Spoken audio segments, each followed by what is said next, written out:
বন্ধুসকল স্বাগতম জনালোঁ মোৰ নতুন এটা ভিডিঅ'লৈ। আমি আহি এতিয়া জং সোমালোহি আৰু জং সোমাই এই বোৰ্ডখন দেখা পাব। তাৰ পৰা টাৱাঙলৈ 43 কিলোমিটাৰ হয় আৰু সেই বোৰ্ডখন পোৱাৰ আগতে যিটো ৰাস্তা সোঁহাতে ফাটি গৈছে সেইফালেদিয়ে যাব লাগিব জঙলৈ। অলপ দূৰ অহাৰ পিছত পালোহি এই ব্ৰিজখন। এই ব্ৰিজখনত বহুত ফ্লেগ আঁৰি থোৱা আছে আৰু এই ব্ৰিজখনক আপোনালোকে লেণ্ডমাৰ্ক হিচাপেও ধৰিব পাৰে, কাৰণ মাগো যোৱাৰ ৰাস্তা বৰ্তমান সময়লৈকে গুগল মেপত নাই। যিমানেই আগুৱাই গৈ আছোঁ সিমানেই মনটো ভাল লাগি গৈ আছে ইয়াৰ বিউটি দেখি। আৰু আমাৰ বাওঁফালে এখন নদী এখন বৈ গৈ আছে, যিখনৰ পানী একদম চফা ক্ৰিষ্টেল ক্লিয়াৰ। আৰু এতিয়া পালোহি আমি এটা ৱাটাৰ ক্ৰছিং আৰু ইহঁতে দুইজনী গাড়ীৰ পৰা নামিয়ে দিলে খোজকাঢ়ি পাৰ হ'ম বুলি।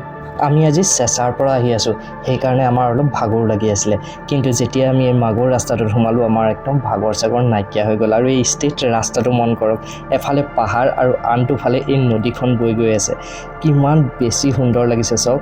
আৰু এই ৰাস্তাটো যিটো ৰাস্তাত আমি গৈ আছোঁ, এই শিলৰ পাহাৰটো কাটি এই ৰাস্তাটো বনাইছিলে, কিন্তু তাত কোনো মেচিন ব্যৱহাৰ কৰা নাছিলে। ইয়াৰ মানুহেই নিজে এই পাহাৰটো কাটি কাটি শিলবোৰ ভাঙি ভাঙি এই ৰাস্তাটো বনাইছিলে। আৰু ফাইনেলি এতিয়া আহি আমি পালোহি সেই শিল দুটা, যিটো ছ'চিয়েল মিডিয়াত বহুত বেছি ভাইৰেল হৈ থকা এই শিল দুটা। ইটোৰ ওপৰত ইটোৰ উপৰি এটা কেভ এটাৰ নিচিনা বনি আছে।